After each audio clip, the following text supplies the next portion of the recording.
Gotsky looking for that damage, finds him on the Diablo. Diablo forced it back out as their health drops low. The Immortal now is at 25% Back down here. Yo on the Greymane, gonna be the first to fall.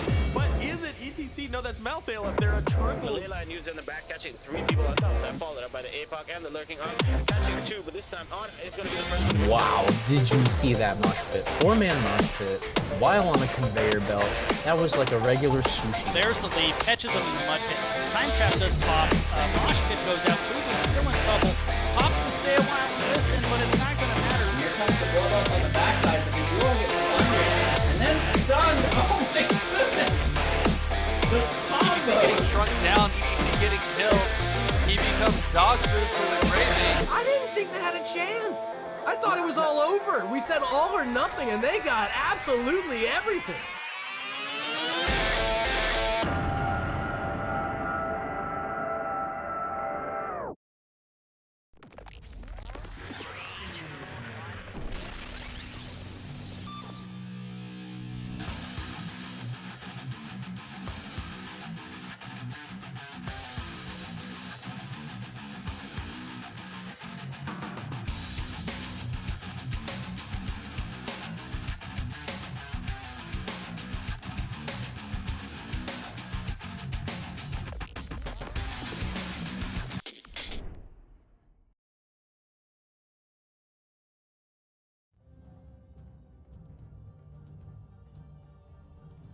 Hello, everybody, and welcome back to the Nexus Gaming Series.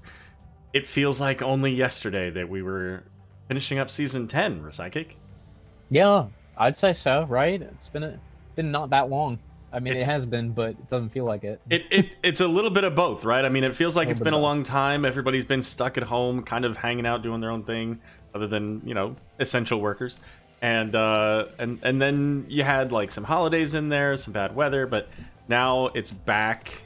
And there were some off-season events to go through too. You had the XGDI, you had, you know, Regen had an event on New Year's Bash, and CCL stuff going on. Cupid's Coliseum. Lots of stuff. Girls Gang Squad was in there too. So lots of stuff going on for Heroes of the Storm over the last few weeks here. But it's Season 11, 140 something teams.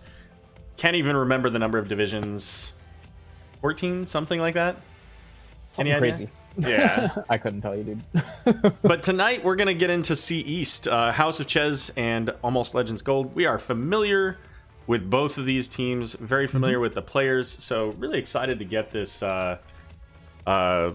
up this match. I was actually surprised to see that it was still available, because these are some great people to cast and interview for whoever wins.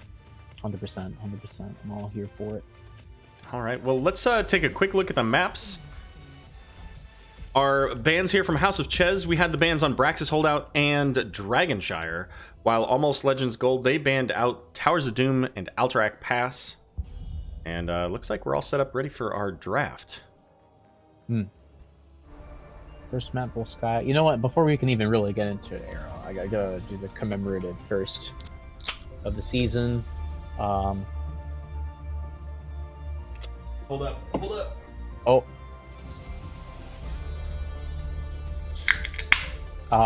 Cheers. There we go. Cheers, my lad. My friend.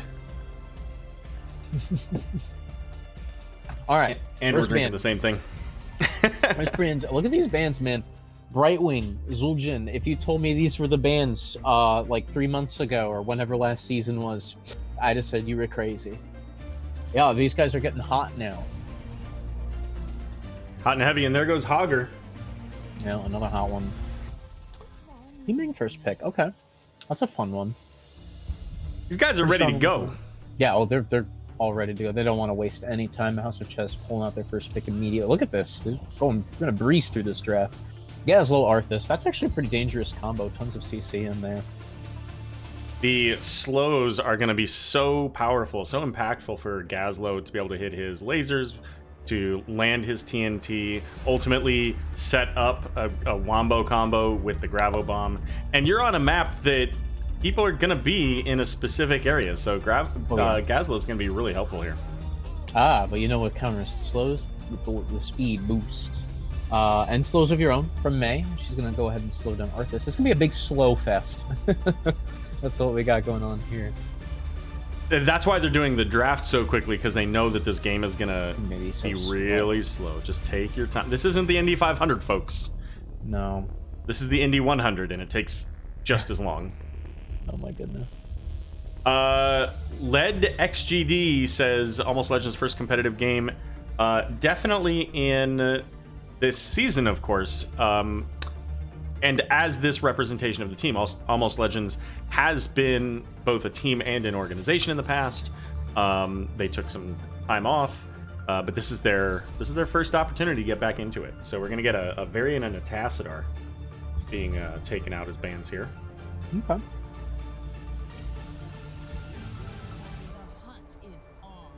And Stukov along with Lunara. Now I seem to recall, so a couple of these heroes that I'm seeing, I specifically remember the dude playing Li Ming. I remember that being a dude special, and I feel like the Stukov for, and I'm assuming it's Asian.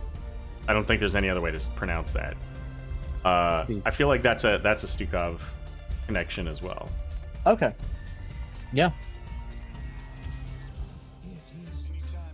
Mariners on Zool and Flash on Jimmy. I feel like Flash on. Well, I mean, everyone plays Jimmy, so it's not really. This is Jimmy. Yeah, this is Jimmy.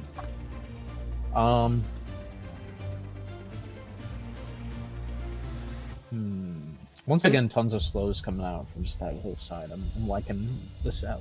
Almost Legends draft. Yeah, Lunar is going to get a lot of value with the unfair advantage. I think it is at 16 as well. And now you've got a Kael'thas added in. Like, the thing that I like about really both of these drafts, you know, Mei, Li Ming are really the main ones. Zul'Kan a little bit with his ultimate and his cleaves. Arthas, Gazlo, Stukov, Kael'thas, all of these heroes get so much value on a map like Volskaya Foundry, where you're spending a lot of time around a control point. Yeah. And I think that Kael'thas is a great answer to the Lucio, because Lucio wants to be close to his friends to be able to heal them. You throw out a living bomb on a Lucio or somebody else nearby, and with that extra radius at 13, that could be a problem. Yeah, totally. There's been many a times where I need to heal my teammates, but I just can't. I've got a bomb on me, and it's not much I can do about it. Of course, Party Mix is an option to go against that. So is Boombox now, which has been buffed super hard. So it now lasts indefinitely, assuming it doesn't get destroyed. So that's also another way to play around it. But yeah, I think Kael'thas against Lucio is super great. All right, well, let's get our teams introduced. Rek, take it away. All right. Want me to do the left side? I'll do left side. Why don't you do the left side? Okay. All right, left side, blue team. That's House of Chez. You got Flash playing Raynor, Mariners on Zool, the Dude playing Li Ming, Chesmix on Mei, and Caribou on Lucio. All right, and for Almost Legends Gold, we've got Wolfman Jack on the Gazla. We got King playing Lunara. Hoedown going to be on that Kael'thas. Balalos on the Arthas, and Asian on Stukov. All right. Led says, Stukov greater than Lucio, but I've thrown all my points at House of Chez. Well, you know what? Fair enough. And there's Raynor getting caught in every CC possible, getting taken out. First blood in the first 20 seconds of this game. Mm-hmm. No, that's the beauty of that comp. As soon as Arthas or Kael'thas sees something with either Gravity Lapse or the freeze, the root, I forget the name of it. Howling Blast. Howling Blast, thank you. That person's just going to die. So do you think there's a chance that we'll see a high five, Rek? Actually, yes. I did think about that. It kind of, I think, once again, kind of depends on what Kael'thas chooses. If he chooses at level 10 Pyroblast, I think it's still Sound Barrier, and you just got to be really careful with your cast of it. But with the recent changes to High Five, I don't see it being out of the realm of possibility. Simply because of what I just said is it's very single target CC, or at the alternative, you know, it relies on a Gravo Bomb, assuming Gazlo takes that. On that whole area, Lucio can unstoppable each person, and it's just simply not going to work. So it'd be extremely tricky to pull off, but I don't think it's out of the realm of possibility. Well, it'll certainly be interesting, and of course the changes that Rek mentioned being that Lucio now grants himself a 1 second unstoppable in addition to his ally. So that can certainly help quite a bit. Now, I am a little interested to see how this solo lane matchup evolves throughout the game. Zool, there's no question, Zool has the advantage when it comes to a double soak potential. Trying to push down a single lane, I feel like they probably are fairly similar. Gazlo's able to drop turrets where the Zool gets the skeleton, so I don't think that we see a ton of pressure. We're seeing just a little bit right now for Zool, in favor of Zool, but I don't think that that lasts very, very much. Oh, okay. Yeah, I mean, I was thinking about that myself.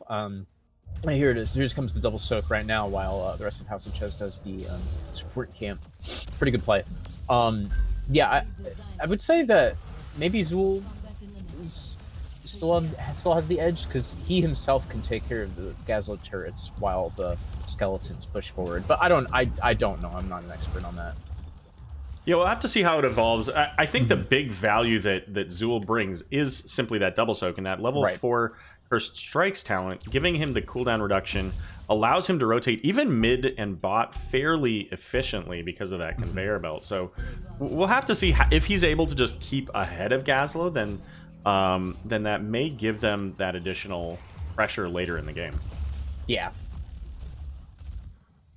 So right now, item advantage slightly in favor of House of Chez, 2-1.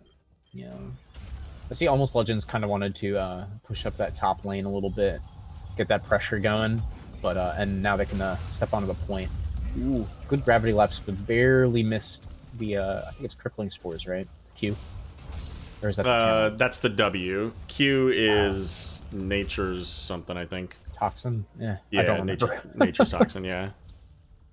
Interesting note here. So Raynor went with the, what is it, Veteran Marksman? Yeah, and then the Behemoth armor. So going full on for those stacks.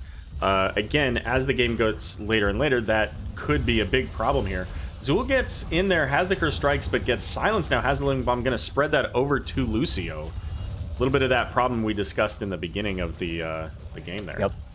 Now, don't worry though. I believe it was Flash dropped that support camp, the bio-emitter. Oh my goodness, the bio-emitter. No one really died. Well, there's a Living Bomb coming out, looking at Lucio.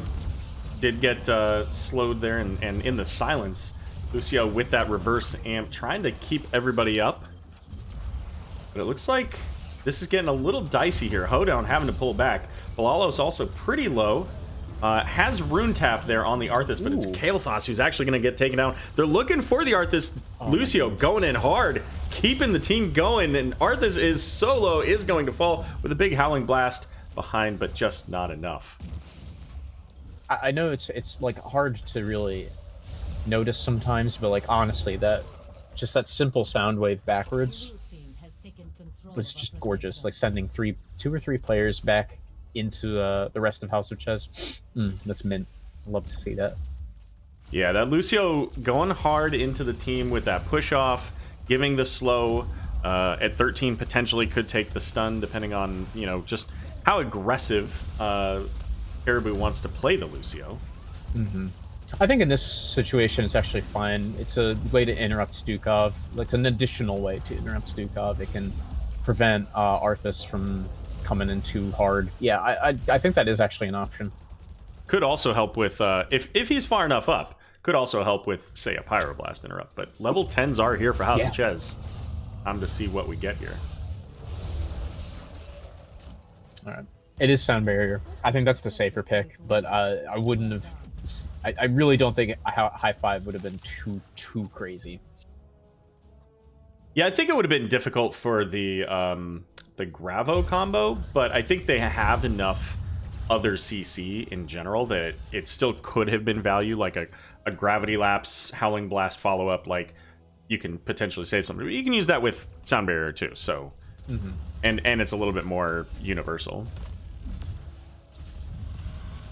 Level 10's now here for both teams. House of Chez did get started here. Living Bomb getting spread as Arthas getting put onto the point. We're going to see an Avalanche going out, but the Gravity Lapse out onto Mei. Mei's pretty much toast here. She cannot get her Cryo Freeze. Lucio falling next. There's that Gravo Bomb. And Lucio's going to fall. Flash with 44 hit points, going to make it out just barely. Just a tickle away from death. Rick, that was super close. They needed those 10s to be able to fight that. And Balalo said, you know what? Yeah, we can do this. Let's go. Yeah, I mean, a Stukov silence on top of a point where everyone's going to be bundled up there, that's not great. It also started off as a 4v4, which I don't want to say it became a 5v5 quickly, but Zool got there first, and then like 2 seconds later, Gazlo showed up. I think House of Chez made a little mistake there. I think they should have pulled off the camp and kept going for the fight, but super well played from Almost Legends, and Balalos noticing that. They were already weakened from the camp. You know, and in some ways, that trickle of Zool coming in first almost works against House of Chez, because it means that all of your kind of melee people, your Zool, your Mei, and then anybody else, maybe the Lucio, are potentially going to get caught in that Gravo Bomb. But we didn't even talk about probably the most important counter that was brought here for Stukov, which is to counter Mei. She cannot cryo freeze if she's inside of a lurking arm. No, not before. During, it's actually okay, but What do you mean? like if she's already in the cryo freeze, Oh, yeah, it's not going to take You her meant- out of it. But I was like, yeah. Rick, I literally just said you can't cast it. I don't know what you're talking about. But you meant the other way around. yeah, it's all right, all good. Even then, that still is a pretty good counter, because when she comes out of her cryo freeze, she's going to be rooted. She can't use that icing to get away. She can't use her blizzard to slow down the enemy team. So it's still a very dangerous position. But yeah, she can, in theory, walk away. In theory, yeah. Lunara there has the greater spell shield, so that's going to help her against those big hits from Li Ming. Mid lane, Mariner's in trouble. Yeah, and Chez tried to bring in the Avalanche just a little bit too late. So great play by Almost Legends to recognize really a short rotation to catch up to Zool. Oh, absolutely. Now I like this play actually from House of Chez to push in bottom lane, get that late game set up. You know, like if you know they can't push in right now to top lane, might as well get some value down here. Now, if you're Almost Legends, what do, Aero? I mean, they were already all top, so they were kind of just too late to do anything about it. In all seriousness, I think their mistake there was they had to know. They already had House of Chez in that bottom lane. They were already interested in taking that the whole 5 minutes or so prior to. So rotating everybody up was really kind of the moment that House of Chez said, oh, we can do this. But there's the route onto Kael'thas, but it was a bait. Zool gonna get absolutely obliterated. Does have the Poison Nova, but Balalos has Army of the Dead also dropping the bio emitter here. Trying to survive, not for very long though, as Raynor gonna take out Arthas 1 for 1. Rek, what else? Oh, what else is going on? There's a big fat silence on top of Mei. She goes down here. What is it, 3v4 now? Goodness me. More abilities being thrown out. Hoedown actually getting extremely low. These attacks from Li Ming are going crazy here, but it doesn't look like House of Chez has any interest in giving this up yet. I don't know that they have much choice. No, I almost wanted to ask you when they were bot lane, like, was that the plan the whole time? Did they just want to give it? I don't think that's actually the case now. Oh, that's a dead caribou. Unless he can pull off some crazy miracle. Nah. It was close. He only needed about 500 more health. Yeah. Of course, I'm kidding. I have no idea. Let's see. Probably pretty close for what it's worth. So, just because I want to check what we had earlier, it is heavy casters, so it is going to be that stun that we mentioned for the 13. Lunari going in, gets that damage out onto Flash, and the Protector able to use that minigun to just get enough damage to finish off Raynor. So, Almost Legends looking really strong. They do get the trade of the fort top for losing bottom. Long term, hard to say, but they definitely have the advantage right now. Do Almost Legends gold. Yeah, sure looks that way. Not a whole lot of time left on this Triglav, though. Yeah, just 15 seconds or so, so they're going to bring it down, get a little bit of damage here. They already had Gazlo pushing up the lane. So they should be able to get a pretty decent amount of damage. I don't know that they can get the full fort, but with Zool up top, I mean, House of Chez has to be feeling pretty confident about what they're about to get out of this. Yeah, I think so. Look at that lane. I don't think they're going to get the fort, but... No, probably not. Zool actually recognizing some earlier mistakes, perhaps. Yeah. It's all into the future. The future is now. Yeah, could not see House of Chez, so had no way to know that they were working on their camp. But check this out. Maybe 10% left on this fort. That is a dead fort whenever House of Chez decides to go up there and deal with it. See Zool continuing to work on that. Now, Zool is going full Curse Strikes build. So this is where, now that they're 16, this is where Zool can really come online and stop a lot of the potential damage that Almost Legends can bring. With that level 16 talent, that reduces not only their attack speed, but their damage as a whole. So that's Gazlo, that's Lunara, that's Arthas, that's Kael'thas, but this could be a problem, Rick. Yeah, here comes some abilities from Li Ming actually engages. Ooh, whiff on the Howling Blast and actually gets stunned for it. But it looks like we're just trading abilities for the moment. Not a whole lot going on. Avalanche goes out, big whiff. Is this the end of the team fight? Yeah, it looks like I think House of Chez just wanted to poke a little bit. Zool's still top lane. They can't really do a full team fight just yet. Yeah, it kind of... I was expecting a little bit more out of House of Chez there. With the Kael'thas where he was, I thought that maybe the team would rotate in and try to capitalize on a good gravity lapse. But maybe they just weren't really close enough. Now, Kael'thas in the bottom lane is going to open this up. Rek, what do you think?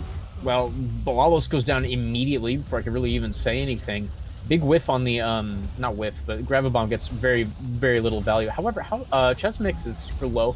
Just kidding. Sound Barrier coming in clutch, saving Mei. And I think that's the end of that team fight. It is, and Zool wasn't even there. Zool said, you know what? Arthas is down. Hold up, guys. Aero said to get this top fort, so I'm going to go get this top fort.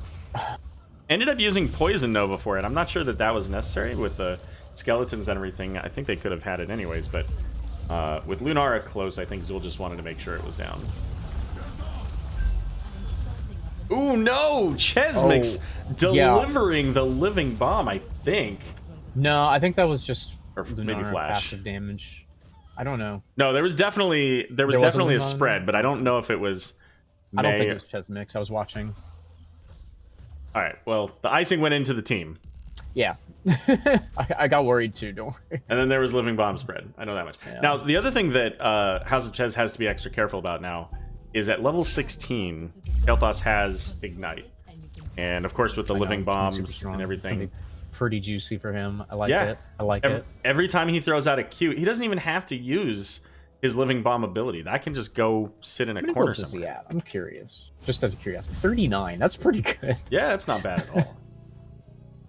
Now, I think gold in some ways. Yeah, I was gonna say I think they should just get this 20 first. There you go, then push in. Yeah, nice. It was so close that they just didn't care.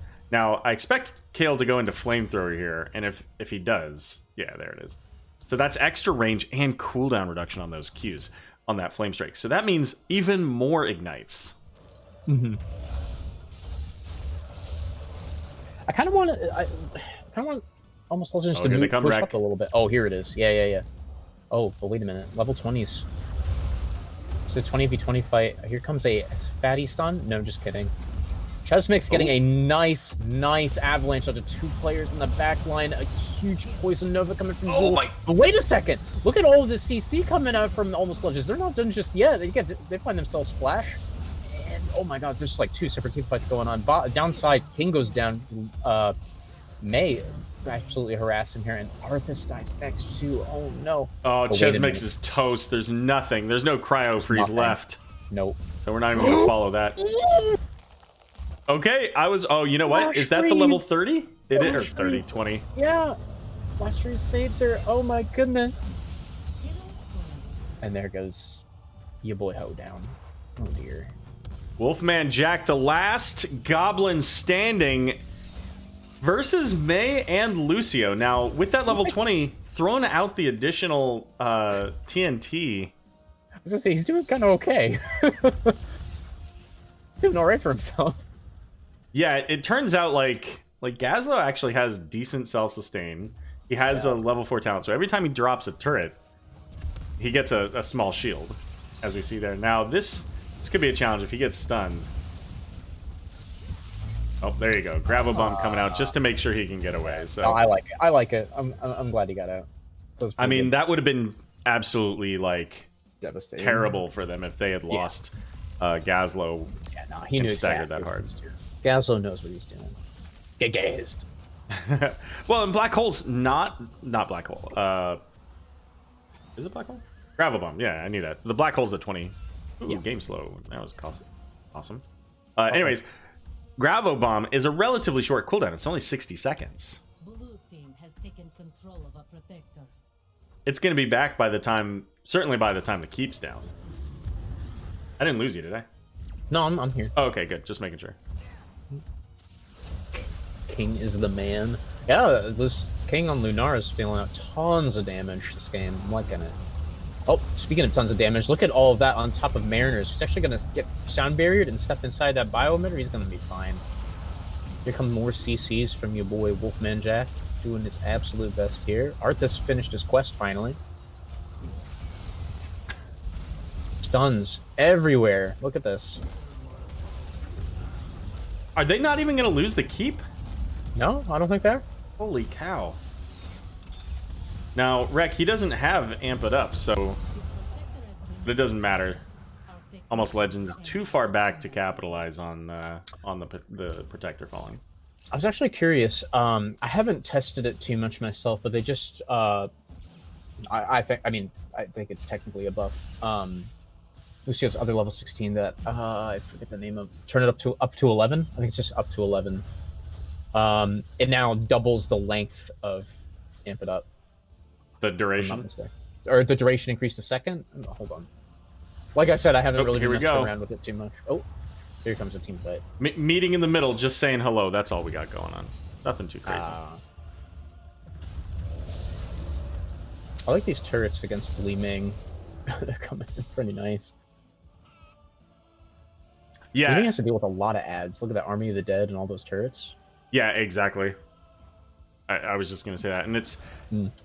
Li Ming went into the Calamity build, so she's got the level 7 for damage, level 13 for the cooldown reset, and the additional range. But going into Mirror Ball at 16, so those additional missiles, getting a lot of damage with those when she can hit them. But, like you said, when you have a lot of things in the way, it's difficult to capitalize on that.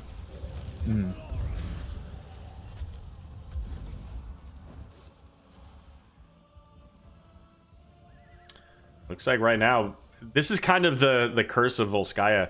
These kind of long periods late in the game where there's just not a lot to do. There's no protector coming up right away, so everybody just kind of clearing lanes, getting their extra XP on their way to level 30, and trying to create pressure where they can and alleviate it when the other team brings it themselves. I was wondering if House of Chez is waiting for the support camp to come back out, because it's up now. King gonna go ahead and check that with the Wisp. Makes sense. And it looks like House of Chez may be opting to give up the support camp in lieu of picking up this keep, but... Oh. Yeah, there you go. Yeah, Almost Legends. Says, all right, fine. They were... You could see on the minimap that they were starting to pull away, and then they were like, you know what? Yeah. We were too late last time. Let's not do this again. Okay. No, I don't really disagree with it. Like, if you think it's gone, might as well try to get the bang for your buck. Well, and that was really fantastic by House of Chez, because that now means they have constant catapult pressure in that bot lane. Yeah. They can kind of take this slow if they choose. And they have pretty much the, I don't know, arguably maybe the best wave clear in the game, like just W dead from Zool. Oh, I don't know if there's technically better wave clear. Well, they're getting set up, not letting either side begin the channel here. And they have to be really careful about those Hilthos flame strikes. If he hits 2 people, that's nearly an instant cooldown reduction. Yeah, no kidding.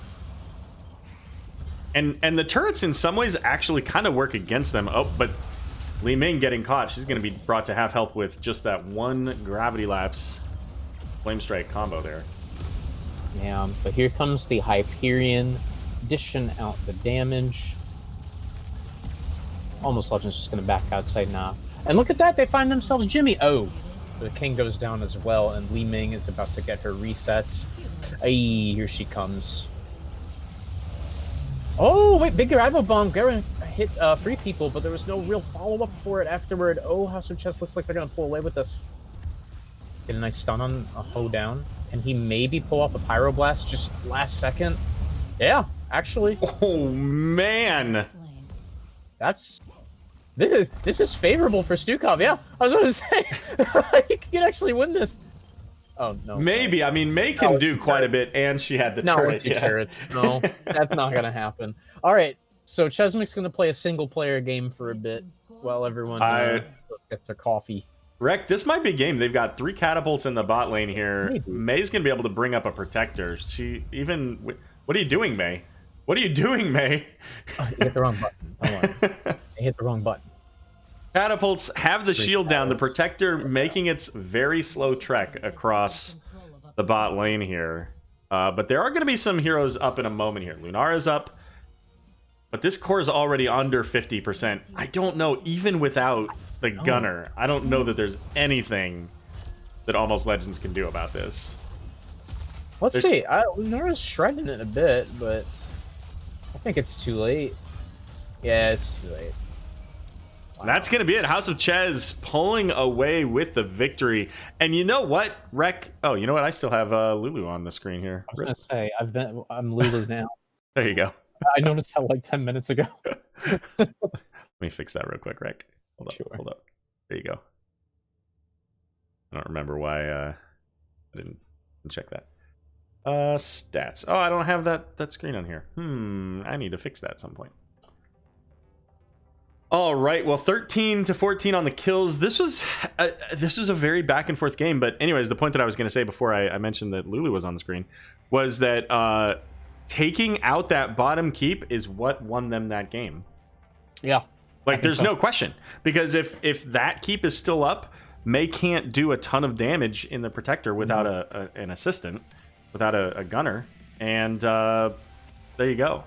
Now Lunara and Gazlo can bring that up. So it worked out. It was exactly what they needed to be able to win that game. And it was a really fun game too. It was super even. Look at these stats. Even like the damage looks pretty much. If you click on the hero damage, it's like red, blue, red, blue, red, blue, red, blue. Yeah, the damage was super even. The kills were super even. Everything was pretty even. I really enjoyed that game. Looks like we already have our lobby for our next game. So let's come back to us. Make sure I've got you on the screen. I don't want to have mini wreck. I accidentally turned my camera off. Am I like actually there? Yeah, no, you're good. Okay, good. Because I meant to mute for like half a second and then wound up. I was like, what are you talking about, Rek? All right, so let's get that spot up here. So that was the winner was House of Chez. And game number 2, first hollow. Ektar coming in with the 3 pyramid. I'm assuming they're pyramids because they're rotating around bits. Actually, those might not be pyramids. It's kind of an interesting shape. Kind of pyramid-like, but not quite. But anyways, yeah, no, that was really close. And I think, you know, that Kael'thas Pyroblast with the Living Bomb combo was oh so close to being able to make that work. And then Stukov with the massive shove onto Li Ming into the corner. Brilliant. And as you are telling the teams in the chat. Well done. Yeah. So, Rek, interesting statistic. This is What's the last of the first week for Division C East. This is the last match. Oh. So far, no team has had a domination victory. I wonder if they're gonna keep the theme. That'd be pretty fun if we did. Yeah, 3 games. We'll have to see. I'd be down for 3 games. I'd be down for 3 games. Looks like they are set up and ready to go. While that loads, we'll show the maps here real quick. Oh, which scene? Looks like this is the map pick of presumably Almost Legends, since it was first pick here for blue team. Yes. So unless they screwed something up on the draft, has happened, but we'll find out.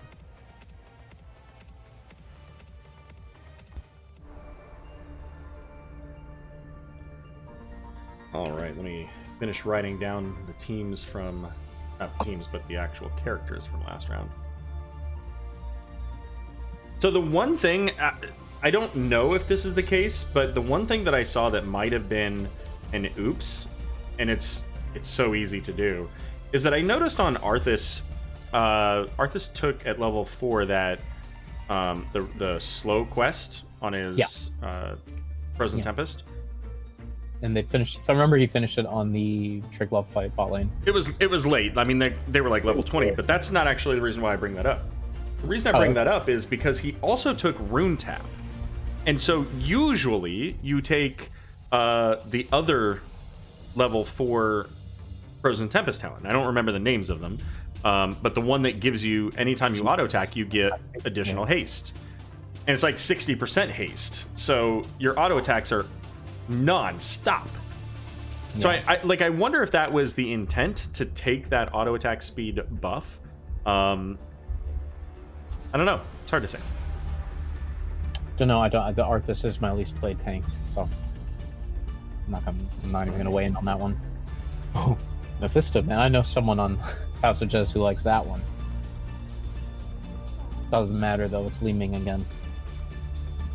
Do you think it would have been Mephisto if they didn't pick that? Actually, if Abathur showed this early, yeah. Yeah, I think so.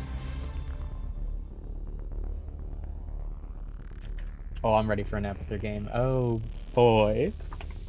Heck yeah, dude. Stewie, is that you? So Diablo along with Abathur. So this could be an auto attack Diablo that seems to be fairly common these days. Either way, Diablo with a hat is kind of a terrifying concept, if you know what I mean. Yeah. Oh, I got it. It almost went over my head. I caught it right here. I got it. That was a good one. Just before it went over, huh? Just before. It was like, they actually started to, and then I caught it. You know what I mean? Shiggity Wiggity coming in with some additional bits as well. Thank you very much, guys, for the bits. Yeah, thank you. They don't go to me. Deckard. That's fine. Deckard coming in as the 3rd ban here on Cursed Hollow. Okay. I like it. It's good for stalling. It's good for setting up plays for ETC. Yeah. For ETC too. Yeah, no, never mind. I was like, that's a little strange, but now I'm thinking about it, yeah. I could see something like an Uther coming from House of Chez, and or actually no, I could see it coming from either team. I'm really liking Almost Legends actually. Yeah, either one would really get a lot of value out of that. I kind of, this is not an intentional, but I want to see more beef out of House of Chez, because right now they got Li Ming and Vala, and especially like Tracer's gonna run all over the place with Li Ming. Vala, that's a little different, but I don't know. They're just, ETC is a squishy tank, so I want to see something that's a little heavier. All right, so this is a Tracer hyper carry. It looks like almost. You think we'll get like a Zarya or something to go with that? I don't know. I want to see wave clear from Almost Legends. I'm a little worried about wave clear. You have an Abathur. That's Abathur's job. First Hollow, I guess. But if he's going to be sitting on Tracer the whole time, oh gosh. There you go. There's a beef. Yeah. And that is the perfect beef as well. A taunt variant with Vala and Li Ming follow up. That is a dead Tracer. Yeah. But Tassadar, like I was gonna make a joke about it being Tassadar, just because of the old Tas Tracer. But what? Who would you like to have seen instead of Tassadar then? I honestly I don't know. I'm surprised because of the TAS Tracer concept from before. But actually, see, that gets a little interesting too, because you could put a hat on Tassadar with Archon, and that gets a little like absolutely just crazy too. True. Okay, I can see that being fun. Oh, this is gonna be a fun game. I'm feeling this one too. All right, you guys got 2 minutes. By this point, 90 seconds left to do your predictions. So predictions are a little bit different than votes. Predictions use channel points. You can get higher percentages based on your channel points, and you can win them from other people. You steal them. You take them away. Oh, you can bet. Oh, gambling. Exactly. That's so funny. And it is blocked in certain countries too, so go figure. I can't do it because of the mod, so. Oh, there you go, yeah. All right, well, Rec, it's game number 2 between House of Chez and Almost Legends Gold. Let's go. All right. On the left side, blue team, first round winners are House of Chez. Flash will be playing Vala. Mariners will be playing ETC, Chesmix on Varian, the Dude on Li Ming, and Caribou on Ariel. All right, and over here for Almost Legends Gold, we got Hoedown on the Tracer, Wolfman Jack on the Abathur, King on Tassadar. We got Balalos on Diablo, and Asian on Malfurion. I like the Malfurion pick. I'm glad to see he's getting some play. Ooh. So Rec, you don't get to vote, but if you could vote, who would you be voting for here? For predictions? Yep. Let me see if they get this kill. 14 health, baby. Balalo's sitting there just fine. Easy. I honestly do not know. I mean, Almost Legends comp is super high risk, super high reward. So they can win pretty hard or lose pretty hard, I fear. Ooh, that's tough. Fair enough. Yeah, I don't know. I don't have an answer. I don't think I would have. I think I would have abstained from this one. I think in my mind, I feel like it's maybe like 60-40 in favor of House of Chez. That's what I'm thinking. Like maybe 50, even 55-45. because they have, like, assuming they go taunt. If they don't go taunt, then that swings wildly the other direction. Yeah, 100%. But if they go taunt, like Tracer or Tassadar, like they just die. There's nothing they can do about it. Between the taunt and then the power slide follow up, you're gonna have plenty of time for Li Ming and Vala to just shred any target. Oh, I didn't check Nightbot. I hope Nightbot is correct. I have to change that. I don't love that Abathur placement. I'm gonna be honest. If Li Ming sniffs that out, she could just kill him. That is true. Pop an orb right over the wall there from above. That makes me nervous. Racer up here trying to do the camp, and this is not easy to do. Obviously, Abathur gonna help out a little bit here. Tracer did get that leech on her bullets. Makes a lot of sense to have leech on bullets, but whatever. Yeah. But it looks like she's actually gaining health thanks to the Abathur, and of course that symbiote speed, the adrenal overload. Yeah. All right, Diablo with the PSA reminder that you cannot slam somebody into your own wall. But they can taunt this Tassadar. Vala coming in as well. Tassadar is going to get the electric fence, and we'll be able to make it away just barely there. Yeah, looks that way, dude. Well played. Dude was actually in the bot lane. He wasn't there. Oh, all right. Speaking of bot lane, though, I hope it. It's the mines. You almost might say that this is Haunted Mines. And they only hit 2. Oh my gosh. There's still... Oh no, there we go. There's still plenty of time. Vala in the mid, trying to deal with that Bruiser Camp. Tracer getting the channel as Diablo flipping Chesmix. Mariner's getting a little low, has to zip out of there. And the I think it's Strangling Vines there with the 40 healing reduction is ultimately going to spell the doom of ETC. And this should give the tribute over to Almost Legends. Yeah. Maybe... Yeah. I don't know about that one, Chesmix. Rooted. Yeah, Caribou dies, and here comes Chesmix shortly afterward. There we go. I was going to say they might even get a Vala, but the Vault Caltrops there, I think, is going to be enough to save Vala. So yeah, so that was a little bit of an aggressive play. Ultimately, giving up 3 deaths and still losing the tribute. So probably a little bit much. All the while, though, the siege camp up on the top, trying to get a little bit of work, does get about half the tower down before Abathur's able to take it out. Now, Hoedown is just fine. Yeah, I was gonna say. There was no real... I know that Mariners could have maybe gone for a stun there, but there was no follow-up, and he would have been in an awkward spot, so... Yeah, and he took Echo Pedal, so... If he had taken... now I can't remember the name of the ability, but the additional damage... Look at the spot lane. Look at this gank. Potential gank. Look at King. He's setting up, saying, "Oh, look at me. I am just a lonely Tassadar." And then Tracer's going to come in and say, "Die! Die!" Or something like that. I remember that episode. Yeah, here it comes. Oh, nope. Never mind. Yeah, dude, like, the thing is Liming does have Calamity here, so it's not safe for either of them. Mm-hmm. It's gonna come a little bit down to skill. I mean, Tracer with the Abathur hat is probably fine, but Tracer could also take just a massive amount of damage. Oh, we got big Diablo now. Oh, good taunt on Diablo. Cancels the interrupt, the potential interrupt that is, onto Caribou, and they actually get themselves a tribute.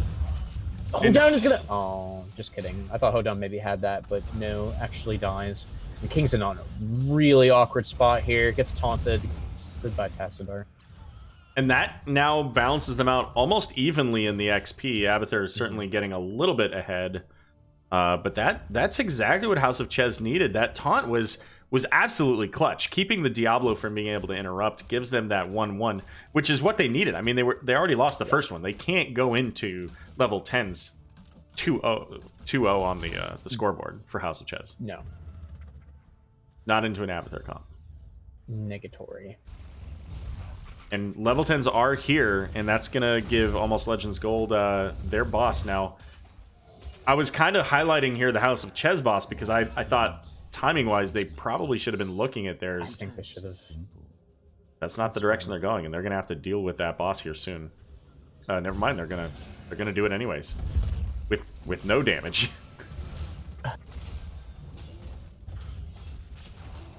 Oh, I sniff an invasion. Maybe. I mean, Li Ming's doing the absolute best she can. Vala's still showing top. And House of Chez has been off the map for a long time, and everybody knows where they were, but they didn't get here quickly enough. Tracer's going to get taunted, but is going to blink away. Clone's going to be used just, I think, honestly, to keep Hoedown alive. I don't think that they really intended to fight that. Yeah. But they do get the tribute. Yeah, I think House of Chez had no interest in getting that.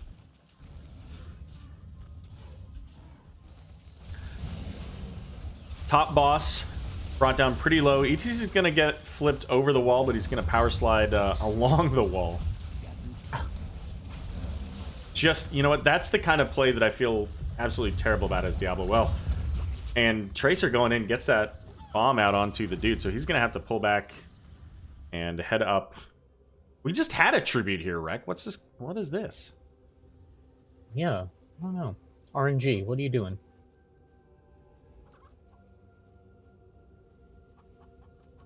We'll see here. They're chasing down ETC. But with Varian and ETC, I think they can stall this out long enough. Well, there's the Apocalypse, so that'll stall it. But everybody's so far forward, this does get a little awkward here. And now they're going to have to pull back. Tracer did get the stall. From hoedown. Yeah, beautiful.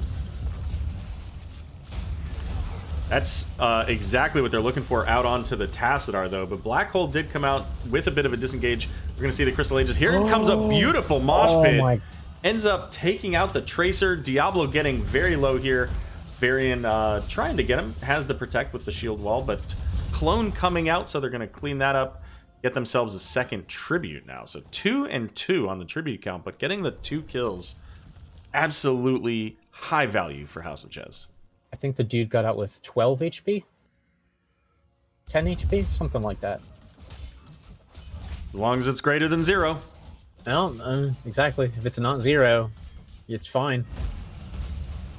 Well, and there was the Tassadar Force Wall to go along with Diablo's charge here.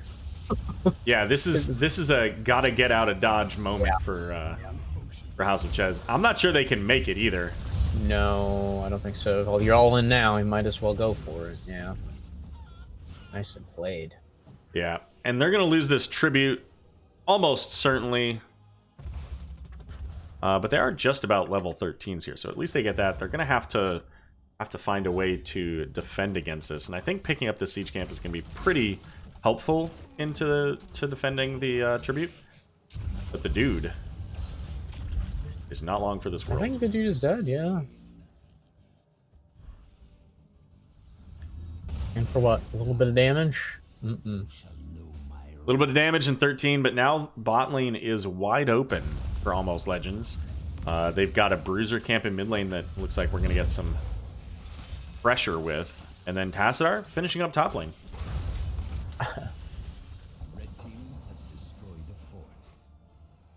Tracer is going to head up to provide a little bit of team fight value to go with that Diablo and Malfurion, because turns out Diablo and Malfurion not really the greatest at killing the entire enemy team.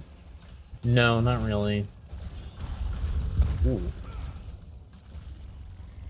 Clone coming out here. Yeah, just a clone. Yeah, they're looking, but there's not necessarily a lot they can do. Well, they can if they get an Apocalypse. Varian's going to get stunned by it. The clone's gone.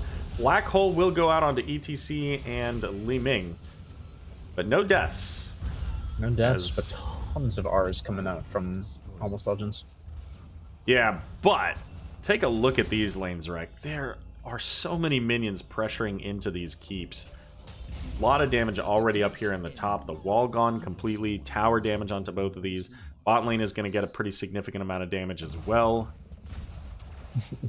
I mean, Almost Legends says, hey, we want this to be a 3-game series, and it's looking pretty strong for them.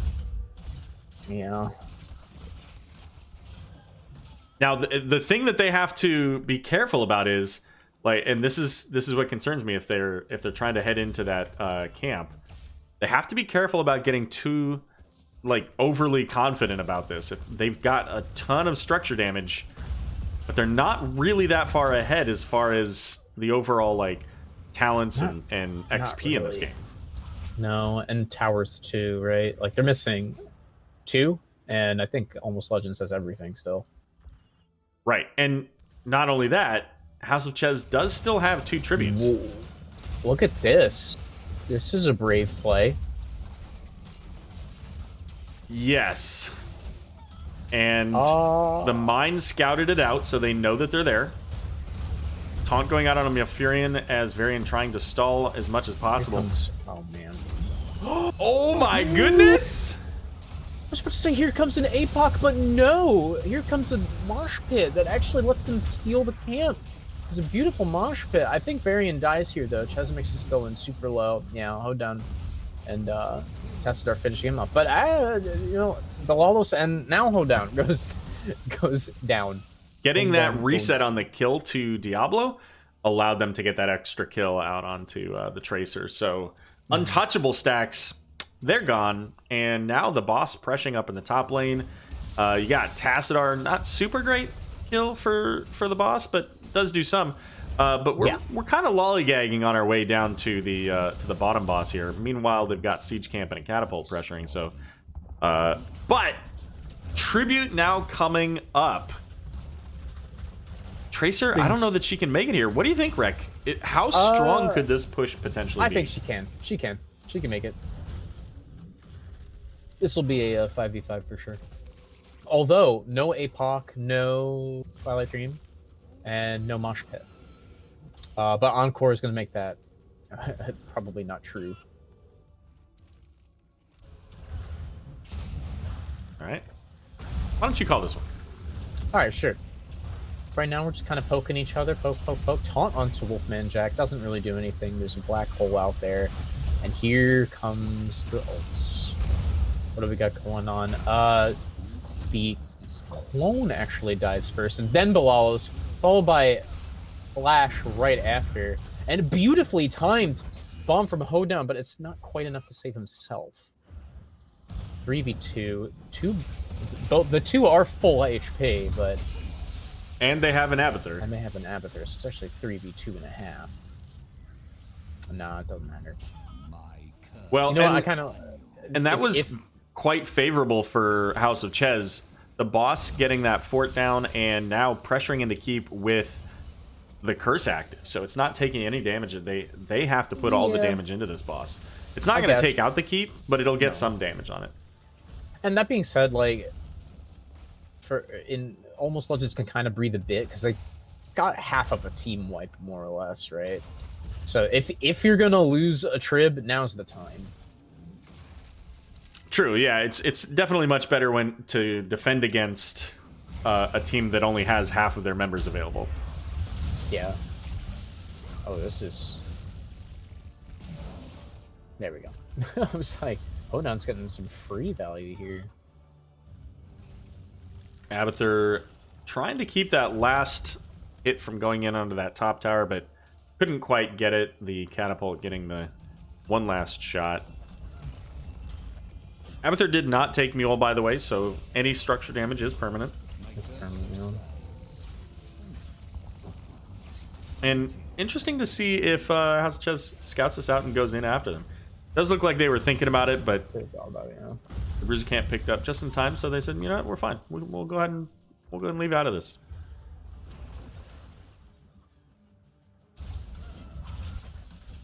And this is the moment. This is the kind of thing that I was talking about earlier, where Almost Legends now is coming in on this camp. There's the knockback. Here comes the mosh pit. Diablo by himself. But ETC is also by himself and gets saved by the Crystal Aegis. Diablo, however, not so lucky. No. That was actually a really smart play for Mariners to set up like a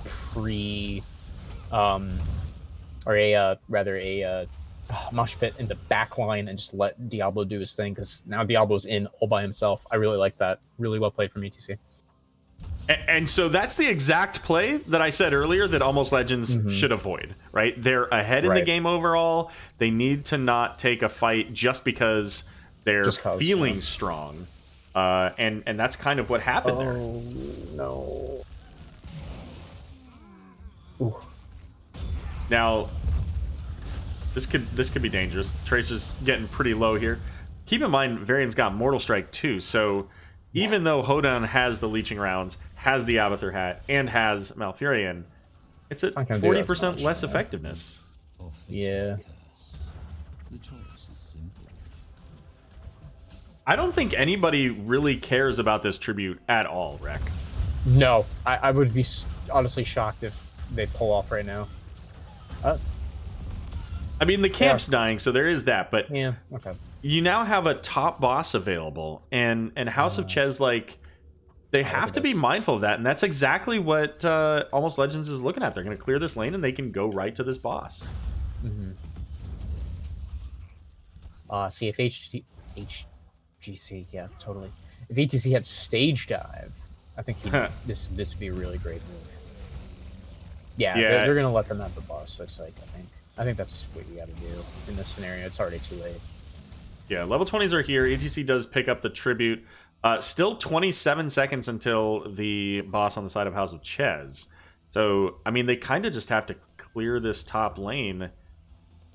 Maybe find a fight if Almost Legends wants to come in for it. But I don't think they do. They're just going to rotate down and take the other boss.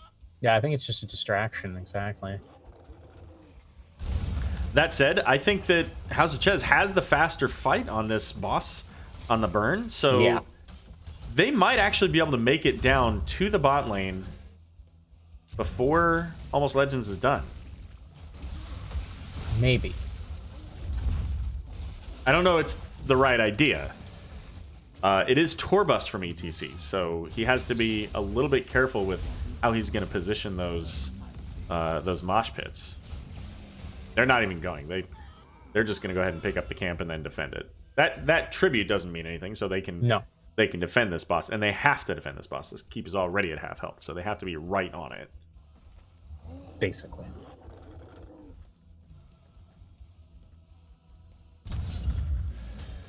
I was actually wondering maybe if Almost Legends should help push it just a bit and have Abathur take the tribute. Well, I think after that last fight that they're probably looking to be a little bit different about how they take these fights, right? They want to get whatever pressure they can on the map, but then I think they're almost better off letting House of Chez come into them. Like, you have the Diablo, but you know, Tracer can get around. Tassadar can't really follow the Diablo. Not really, no. Right? So you want to find somebody who's going to be isolated, get them dead, and then force House of Chez to take, you know, a team fight that's either down players or pull back then. Yeah, I think right now Almost Legends has the upper hand with an Abathur, right? They could kind of get lane pressure pretty much for free. Free in quotation marks. Sure, yeah, just spitting out his little minions there. Exactly. Now this will be a second tribute for Almost Legends, as House of Chez kind of taken that same message to heart, right? Like, don't look for the wrong fight. Let's find the right fight. And even far more so than Almost Legends, I think that House of Chez would love to find that fight where Almost Legends walks into them. Yeah, exactly. And you know where it's going to be. It's going to be over the next tribute. Yeah, 100%. There are no more I camps think, to get. this next fight decides the game, I think. Yeah. Well, maybe. Probably. It might mean, not. It can. It can.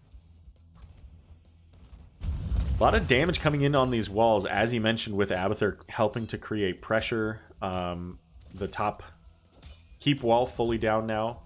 Bottom keep still taking a little bit more damage. So, I mean, the clock is ticking against House of Chez here. Now, Tracer aggressively positioned. And this is this is exactly what I just said. Who's here first? Almost Legends. They're waiting for them to come in, and that's exactly what they're trying to do. They miss the stun. Varian goes in with the taunt onto the Tassadar, but not quite. Never mind, it's out.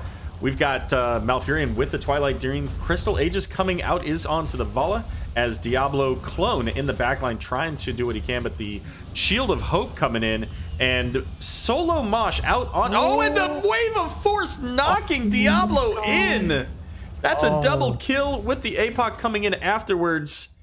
This tribute means not really much of anything other than just making sure that your opponent doesn't get it. House of Chez, buddy.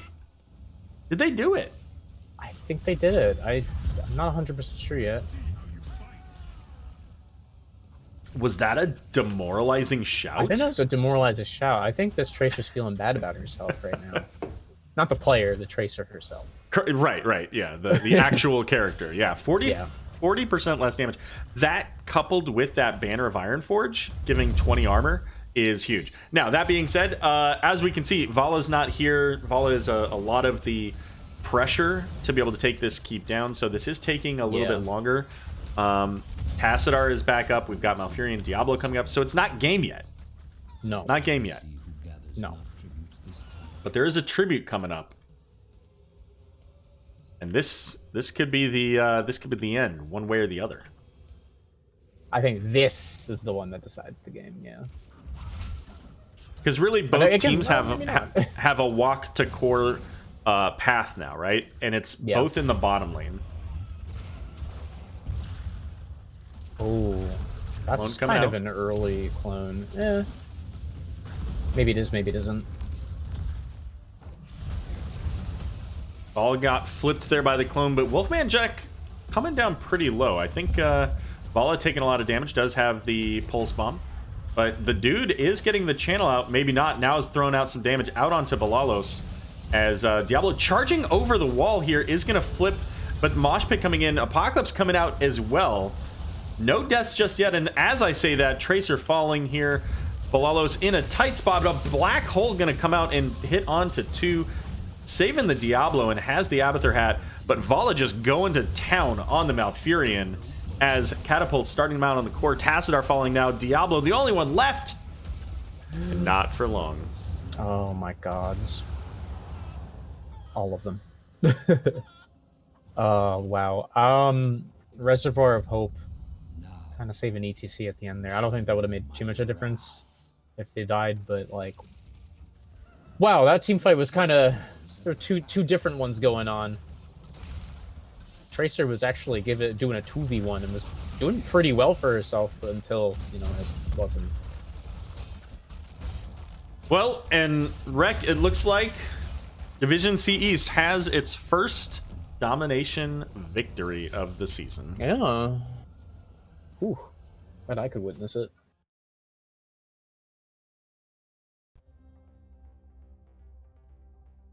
Really great game, and that even that last team fight, it felt like was very back and forth between the teams.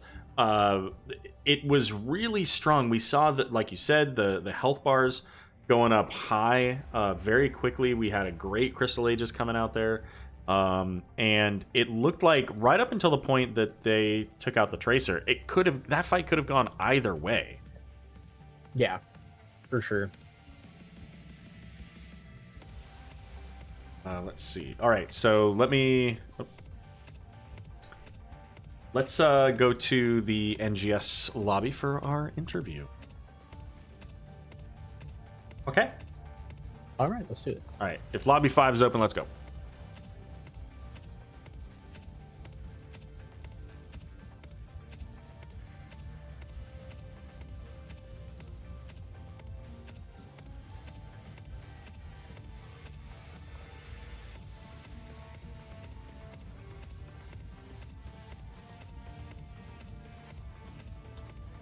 Alrighty, and we are joined here by Flash of House of Chez. Congratulations. You guys are the first team to get a 2-0 victory. How does that feel in your division? Feels fantastic, let me tell you. That's awesome. So, listen, you guys weren't getting cast tonight until a few hours ago. I saw this and I instantly said, oh, we got to get Rec in on this. I was just gonna say, like, how could anybody pass up on this match? Like, this is a slobber knocker. This was a tight one. Yeah. So, all right, well, let's talk about this game a little bit here. Let's start with the preparation. How did you guys prepare for a new season, a new team, and what did you do to make sure that you were victorious and get that first 2-0? Mostly just doing our own homework. Not just that doesn't necessarily mean the homework against the team we're facing, but just our own homework on how we're playing. So there were some adjustments that we made like mid-game that I think made a world of difference. And I think that really, really helped. I'm not going to necessarily say what it is because that's sort of like things that we do for our own strategy. But we made some adjustments, and it obviously worked out in our favor. Sure. And so you guys start off here on Volskaya Foundry, and there were definitely moments like that game was very even, very back and forth. The kill count was very similar, and you got a lot of pressure. I mentioned to Rec that. Well, you know what? Actually, I'm going to ask you. What was the key to victory? What was the moment that you guys won?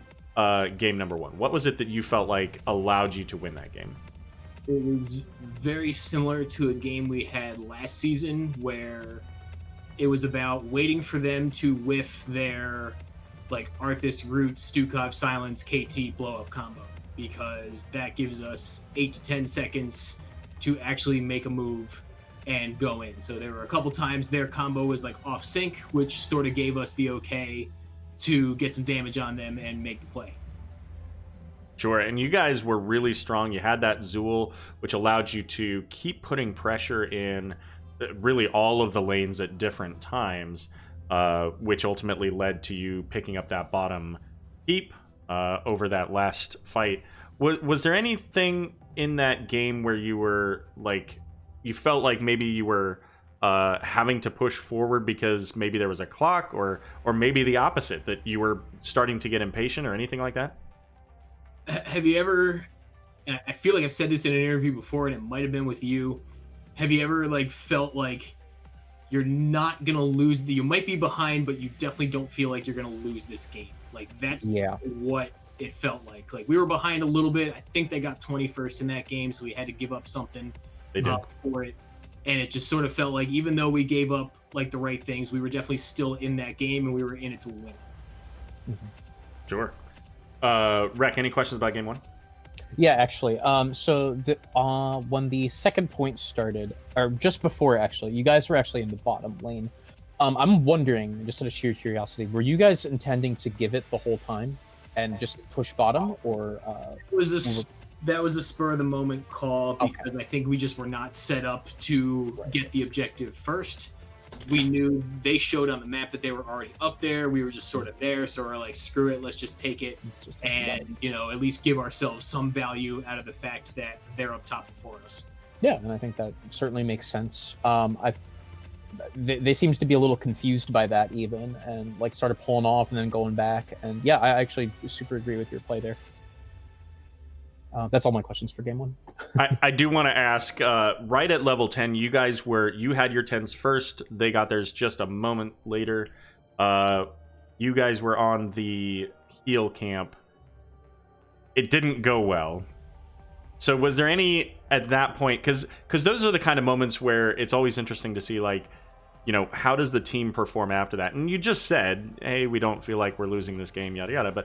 But in that moment, was there any kind of like, crap, let's refocus, like anything that you say to your team to make sure that things are going smoothly in the second half?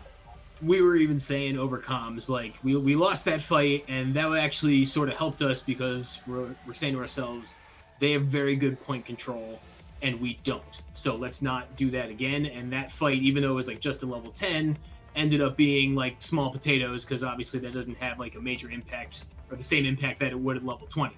So I'd rather learn that lesson now than at level 20. Yeah, for sure. And then you get into game number 2, Cursed Hollow. You get first pick again. And we get an Abathur comp with the Tracer, the Diablo, and then, of course, Malfurion. And of course, Tassadar coming into the mix, too. Like that threw me for a little bit of a loop, but it made sense for the wave clear. How did you feel going into that comp about your team? And was Varian your original pick, or was that a flex pick because of the build that they went into? No, it was actually, ironically enough, it was our original pick, and we were sort of surprised they didn't hide the Tracer. Granted, we were going to go Variant anyway, so at the end of the day, it didn't make a difference, but we were sort of surprised they didn't hide that pick.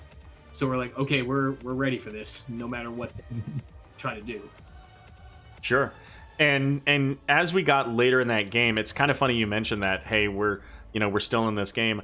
I actually mentioned that right after the first curse, where you guys had lost all your front line of towers. I kind of said something along the same line, which was basically, listen, don't count House of Chez out because of what they just lost here. They still have another tribute, and I mean, they can still kill literally anybody that comes in. So, and obviously that's ultimately what happened. But when you got later in that game, it really looked like both teams were kind of looking for that moment where the other team came into their net, and almost Legends were the ones that created that net, and then you guys kind of slipped into it and it worked out for you. So how did you adjust to make sure that you get that final kill, you get that kill out onto Hoedown on the Tracer, and you don't lose everybody in your own backline? Yeah, because Caribou's the MVP. That's why. Caribou is the MVP. Caribou can land crystals like nobody else can. I can't think of a clever analogy because I'm so hype on Caribou as the MVP. But no, for real, he nailed it. And he was just able to keep me alive while Tracer was just sort of interrupting our back line. Like, yeah, she got to us a couple times, but we were able to out-sustain it. And we were sort of like prepared for, like, we've ran that map a bajillion times, and we've faced like any number of comps, and we were sort of ready for whatever they threw at us. So whether it was like a Kira Abathur or Tracer Abathur or Illidan Abathur, like, we were prepared for it. Sure. Rec, any questions about game 2? Yeah. So there was a play that you guys made where you took their boss, pretty much almost literally right under their noses. Why did you start that play? I think they were showing mid. They might have had one bottom, but it was like super cheeky. But like I just remember going like, oh wow, they could see this any second now, and they didn't. But so you want to hear how that went down? I'll tell you. Yes, how please. that went down. So they did have somebody bottom, and I said, screw it, start it. And if we need to drop it, we're going to drop it and fight it. And then Mariners, so now I'm switching my opinion here. Mariners is the MVP. Because what Mariners did is he said, no, commit to it. And he slid in and mosh pitted them. And then, all right, sorry, now I'm going to change my mind again. Caribou's the MVP because he slapped that Diablo silly into a wall, and we were able to get the boss. There were a couple of those plays where ETC was in the perfect place, because there was another one where you guys were working on your bruiser camp, and Diablo charges past the ETC, and ETC says, hold my beer, gets a massive mosh pit into the back line of Almost Legends. Diablo dies, and then they kind of had to walk away and regroup, and that led to several minutes of them not really being able to do much. You could kind of tell that they were hesitant to make those plays again because of that moment. So I guess my point is, I'm just supporting your comment about Mariners with that MVP. So but you guys played well. I listen, congratulations, you got a 2-0 victory. That's really awesome. What was your favorite moment out of the match? Could be anything. Let's see, let me think. Oh, let me tell you how Chez is the MVP. So Chez landed this nasty taunt on the Diablo at the bottom boss fight that pretty much prevented him from getting the boss, which secured that. And then the dude is also the other MVP. There's 4 MVPs. They're all great. And then the dude's Li Ming, really, between game 1 and game 2, the dude's Li Ming was a worthwhile first pick. And we knew that we wanted that, and we did it, and we executed it well. I do want to shout out the dude with the wave of force that pushed Diablo into the mosh pit at the end. That was disgusting. I don't know that it necessarily changed the fight, but it definitely was like a flashy play. So yeah. Anything else before we get to shoutouts? What can we expect out of House of Chez this season? Hopefully more 2-0s. Fair enough. All right, well, let's go ahead and get on to shoutouts then. Shoutouts to the whole team, for real. House of Chez is amazing. That was the fastest shoutout in history, I think. Maybe not. I'm sure some people have said, nah, I don't want to shout out anybody. Well, listen, thanks for joining us. Really appreciate you being here. Glad that we could pick up the cast for you guys. And that it was, some friendly, familiar faces. Or at least familiar, if not friendly. Yeah, tons. So, good luck with the... Did I cut out? You did cut out. There you go. Are you there? My fault. Shoutouts to the entire team. I did this whole shoutout thing and then realized I wasn't even talking. Okay, yeah, I heard... I was like, okay, you must be done. We heard shoutouts to the entire team, and then that was the end. Sorry, I went on this whole spiel about how everyone's the MVP. But anyway, they're all great. Thank you very much for casting. We appreciate it. We'll see you next time. All right, buddy. Sounds good. I'll give you a call back, Rec. Or you call me back. Okay, yeah.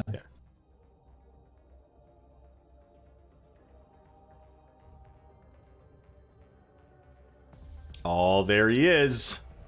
For a hot second, I thought I called someone else. Oh my goodness. My heart like sank for a second. Well, the good news is you have your shirt on, so, Oh yeah. it's okay. Only for you though. I'm not sure how I feel about that, Rec. I don't know either. All right, well, that's it for right now. However, for anybody that's still out there after the interview and everything here, we do have another match coming up in 36 minutes. I'm going to have a different guest. My good friend Recyclic here has been an absolutely wonderful co-caster. I'm so glad that you could join me tonight. I'm looking forward to many, many more casts in Season 11. There will be. But I'm going to have another special guest here in about a half an hour, and you're not going to want to miss it. So make sure you tune in. But aside from that, Rec, anything you want to say to Twitch before we take off? Yeah, thanks for coming out, guys. It was a super fun game, super tight. I had a great time. I hope you guys did too. You can follow me on Twitch or Twitter. I say this every time. I really want to start streaming more. I never do. But it's just Recyclic, RECYCHIC. You can see it down below. And yeah, no, thanks for coming out, and thanks again for having me, Aero. Absolutely, anytime. And if you haven't already done so, you can certainly follow the channel. Make sure that you get the live notifications for all of the best Aero action in NGS casting here, because that's pretty much mostly what we're going to be doing here for the next couple of months as this goes through. Like I said, we've got another match coming up here in about a half an hour, but tomorrow, make sure that you check in on the Nexus Gaming Series Twitch, as we're going to be casting Storm Division over there at 9 o'clock p.m. It's going to be between Anti-Clown Association and TF Zugrugs. So Storm Division top level play over there at Nexus Gaming Series Twitch at 9 o'clock. That's it. Rec, thank you very much for joining me. And everybody else, have a good night if I don't see you here in another half an hour. See you soon.